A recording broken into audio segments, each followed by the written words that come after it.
Guys, જય શ્રી કૃષ્ણ. કેમ છો બધા? મારું નામ છે ઉર્વી અને હું રહું છું ઓસ્ટ્રેલિયામાં. પણ હું આજે તમને વિયેટનામીઝ કરન્સી બતાવું. તો મેં હમણાં થોડા ટાઈમ પહેલાં ઓસ્ટ્રેલિયન કરન્સી પણ બતાવી હતી અને વિયેટનામીઝ કરન્સી કેવી આવે છે બતાવું. તો આ છે મારી પાસે વિયેટનામીઝ કરન્સી અને હું તમને એક પછી એક બતાવું. તો અહીંયા છે આ રીતે હોય છે કે આ જે છે 2000ની નોટ છે. આપણે ઇન્ડિયામાં જે 2000ની નોટ મોટામાં મોટી નોટ ગણાતી, અહીંયા નાનામાં નાની નોટ છે.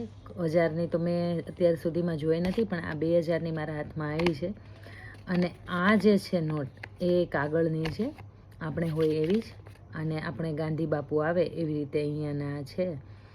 અને બાજુમાં પાછળ આવો સિમ્બોલ છે, જે આપણે દિલ્હીનો એ ટાઈપના આવે છે બધા એવી રીતે અહીંયા બધા કામ કરે છે. એ ટાઈપનો સિમ્બોલ છે. 2000ની નોટ છે, વિયેટનામીઝ દનાંગ કહેવાય. આ જે છે 5000ની નોટ છે. અને એમાં પણ આ જે આ જે ભાઈ છે, જે આપણી રીતે આપણે ગાંધી બાપુ હતા, બધી નોટમાં ગાંધી બાપુ જ આવે એવી જ રીતે એ જ છે. જ્યારે ઓસ્ટ્રેલિયામાં છે ડોલર, એમાં બધામાં અલગ અલગ છે બધા. અને એ અલગ અલગ શા માટે છે એની પણ હિસ્ટ્રી છે. એ મેં તમને ઓલરેડી કીધું છે અને પણ પાછી પણ એક વિડીયોમાં કહી દઈશ. આ નોટ પણ કાગળની છે અને પાછળની બાજુ આ ટાઈપનું આવે છે. હવે આ ત્રીજી નોટ છે 10,000ની છે. 10,000ની એમાં પણ આ જ ભાઈ છે.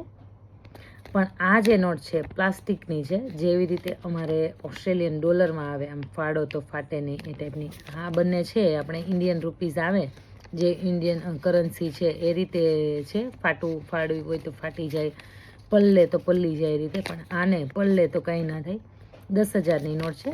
આમાં પણ પાછળ કંઈક આવું જ છે. પછી આ જે છે 20,000ની નોટ છે, એ પણ પ્લાસ્ટિકની છે. અને એમાં પણ આ છે ભાઈ સેમ જ છે. અને પાછળની બાજુ આ છે. આ જે છે 50,000ની છે અને એનો કલર આવો કંઈક પિંક જેવો છે. એ પણ પ્લાસ્ટિકની છે. આ જે છે 1,00,000ની નોટ છે, એ પણ પ્લાસ્ટિકની છે. તમે ફાડો તો ફાટે નહીં એ રીતે. અને પાછળ આવું છે.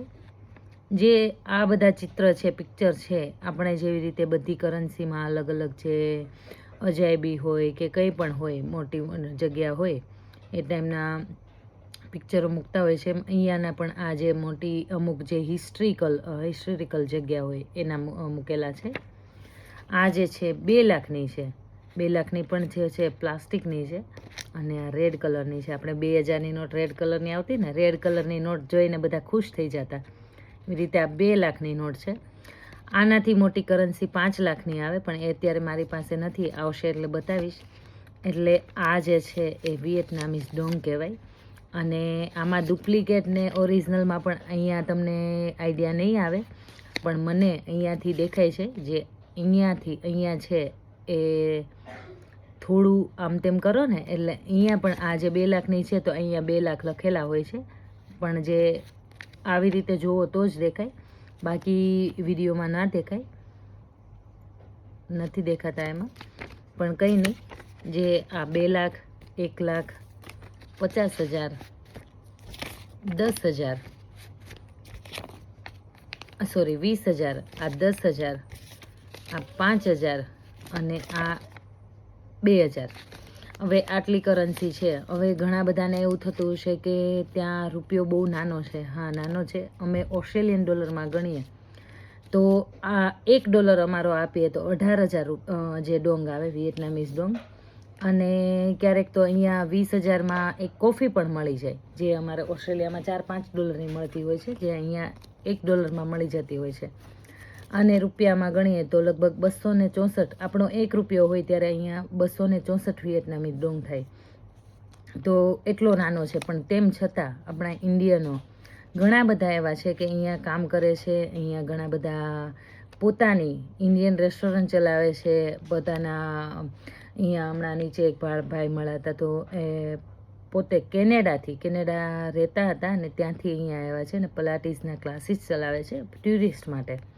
અને ટુરિસ્ટ માટે પર પર્સન એ $25, એટલે કે અહીંયાના લગભગ કેટલા થતા હોય નથી ખબર, પણ અમે કન્વર્ટ કર્યું હતું તો ઓસ્ટ્રેલિયન ડોલર તો $25 થાય એટલા પર પર્સન લે છે કલાકના. એટલે હવે તમે વિચાર કરો કે આપણે ઇન્ડિયામાં પણ જે $25 કલાકના ના કમાતા હોય એવા આ નાના જે કરન્સી નાની છે એવા દેશમાં પણ જઈને કમાય છે. એટલે જેને જે કરવું હોય ને કામ કરવું હોય કે પછી કંઈ પણ, તો એ નાનો રૂપિયો હોય તો પણ કરીને બતાવે છે એમ. અને સારું, ચલો મળીએ પાછા નવા વિડીયોમાં નવી ઇન્ફોર્મેશન સાથે. બાય, જય શ્રી કૃષ્ણ.